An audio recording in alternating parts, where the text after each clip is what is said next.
Good morning student. आज easy study with रुचि की एक क्लास में आप लोग का सबका वेलकम है।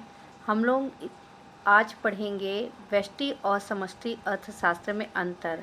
मैंने इस पर वीडियो थोड़ा लेट से बना रही हूँ तो उसके लिए माफ़ी चाहूँगी। क्या करूँ, काम में थोड़ी बिजी थी। तो अब हम लोग यहाँ पर आपकी स्क्रीन में आप लोग को दिखाई दे रहा होगा व्यष्टि अर्थशास्त्र और समष्टि अर्थशास्त्र में अंतर।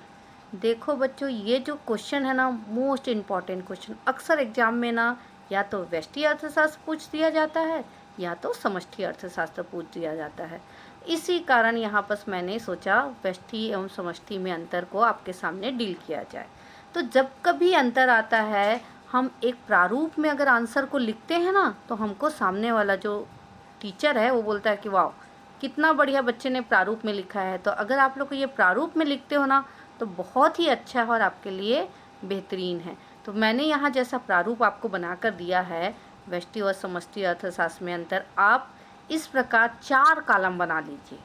पहला कॉलम होना चाहिए क्रम का, दूसरा होना चाहिए अंतर के आधार का, तीसरा व्यष्टि अर्थशास्त्र और चौथा समष्टि अर्थ। जब आप लोग को भी पता है, हम लोग जब कोई चीज़ों को बढ़िया से सजा के सामने वाले के पास में पेश करते हैं ना, तो वो बोलता है वाह बहुत ही अच्छा है। तो वैसे ही आप लिखने का जो पैटर्न है उसको सामने वाले के सामने परसोगे, दिखाओगे कि आपने कितने अच्छे से लिखा है, तो सामने वाले को भी लगेगा हाँ बच्चे में बहुत टैलेंट है करके। तो ये छोटी छोटे इजी ट्रिक हैं जो मैं आपको बीच बीच में बताते जाऊँगी कि आपको किस आंसर को किस तरह लिखना है। तो यहाँ पे हम लोग ये व्यष्टि और समष्टि अर्थशास्त्र जो अंतर पढ़ रहे हैं ना, देखना आपको यूँ चुटकियों में ये मैं याद करा दूँगी। जब भी कभी किसी भी वस्तु का या किसी के बारे में आपको अंतर पूछा जाता है ना, तो सबसे पहले आप ना अपने दिमाग में ये रखिए कि जिस चीज़ के बारे में पूछा जा रहा है बस उसका पहले अंतर के आधार में उसका अर्थ या आशय आपको लिख देना है।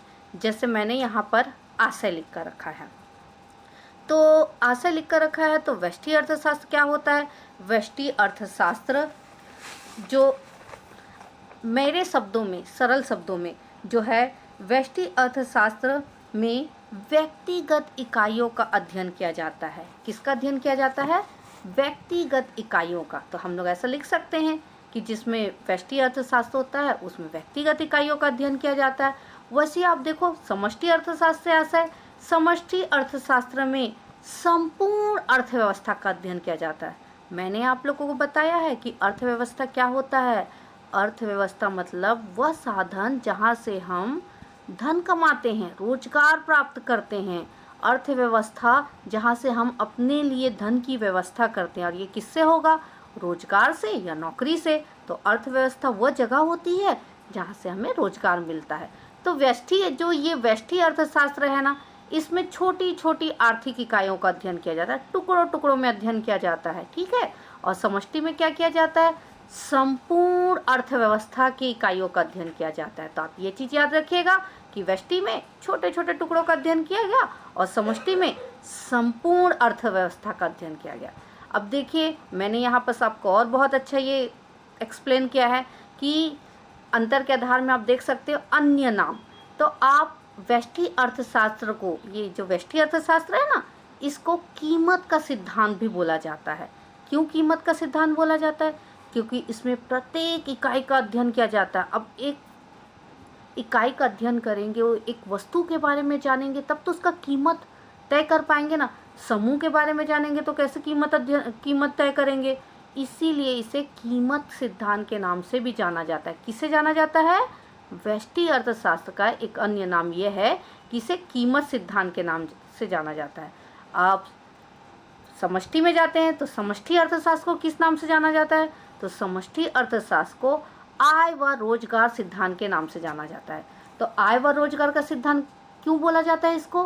क्योंकि समष्टि अर्थशास्त्र में संपूर्ण अर्थव्यवस्था के बारे में अध्ययन किया जाता है। अब संपूर्ण अर्थव्यवस्था मैंने बताया है जहाँ से हम रोजगार प्राप्त करते हैं, नौकरी प्राप्त करते हैं, धन कमाते हैं, है ना। तो बस इसी कारण समष्टि अर्थशास्त्र को आय व रोजगार के सिद्धांत के नाम से जाना जाता है।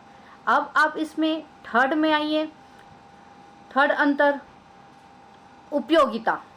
तो जो ये व्यष्टि अर्थशास्त्र है ना, वो एक छोटे से क्षेत्र के लिए, एक स्थान विशेष के लिए इसकी उपयोगिता होती है, जबकि जो समष्टि अर्थशास्त्र है उसकी उपयोगिता संपूर्ण अर्थव्यवस्था के लिए। अब देखो, ये जो समष्टि अर्थशास्त्र उसमें समूहों का अध्ययन किया जाता है, बड़े बड़े झुंड का अध्ययन किया जाता है। इस कारण ये जो समष्टि अर्थशास्त्र उपयोगी कहाँ पर होगी, ये पूरा यानी बोलना चाहिए हमारे भारत के सामने पूरे अंतर्राष्ट्रीय उपयोगिता है इसकी। और जो ये व्यष्टि अर्थशास्त्र है उसका एक छोटा स्थान हो सकता है भारत के लिए, हो सकता है हमारे हम जिस क्षेत्र में रहते हैं उस चीज़ के लिए, लेकिन समष्टि अर्थशास्त्र मतलब संपूर्ण अर्थव्यवस्था, इसीलिए इसकी उपयोगिता अंतर्राष्ट्रीय उपयोगिता है। ठीक है, और व्यष्टि का एक स्थान विशेष के लिए है, समष्टि का पूरा अंतर्राष्ट्रीय उपयोगिता है।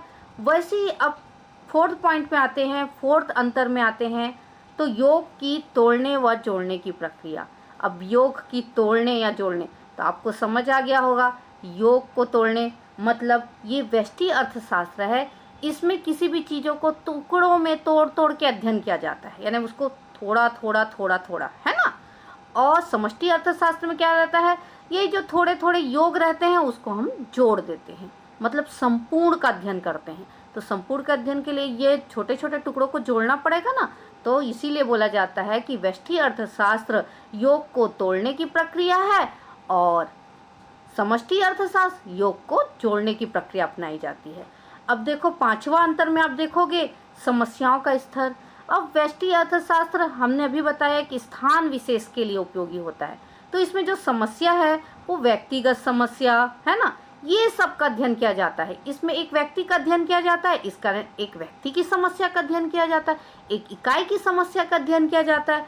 वहीं पे समष्टि अर्थशास्त्र में आप जाके देखो तो यहाँ पर क्या आएगा, समूह के समस्याओं का अध्ययन किया जाएगा, समूह की समस्याओं के बारे में सोचा जाएगा, उसके लिए हल निकाला जाएगा। ठीक है, अब छठवां देखो अध्ययन, तो ये छठवां अंतर के आधार में मैंने अध्ययन लिख कर रखा है। तो व्यक्ति और व्यक्ति के व्यवहारों का अध्ययन किया जाता है, किसमें, व्यष्टि अर्थशास्त्र में। एक व्यक्ति रहेगा और वो किस प्रकार का व्यवहार करता है, इसका अध्ययन व्यष्टि अर्थशास्त्र में किया जाएगा। वैसे समष्टि अर्थशास्त्र में किसका अध्ययन किया जाएगा, तो समष्टि अर्थशास्त्र में पूरे समाज का, एक व्यक्ति आ गया लेकिन जब उसको जोड़ेंगे तो क्या आ जाएगा, पूरा समाज बन जाएगा, है ना।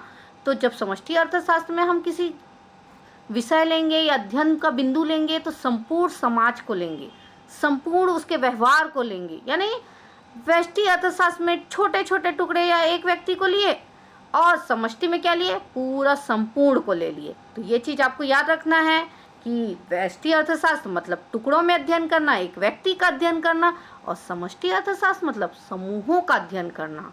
ठीक है, ये वीडियो कैसी लगी ज़रूर बताइएगा। और आज का क्वेश्चन देखो, आप लोग क्वेश्चन का आंसर नहीं करते तो मेरे को थोड़ा सा ना अच्छा नहीं लगता है। आप लोग ना जब भी क्वेश्चन करती हूँ ना उसका थोड़ा सा आंसर भी करिएगा। यहाँ पे मैं आपसे जानना चाहती हूँ, आप मुझे बताइए कि आर्थिक वस्तुएं किसको बोलते हैं और अनार्थिक वस्तुएं किसको बोलते हैं, कमेंट में ज़रूर करिएगा। और क्या क्वेश्चन चाहिए आप लोग मेरे को बताइए ताकि मैं और आपको अच्छे से बता सकूं। और मेरी वीडियो देखने के लिए धन्यवाद और लाइक कर दीजिए।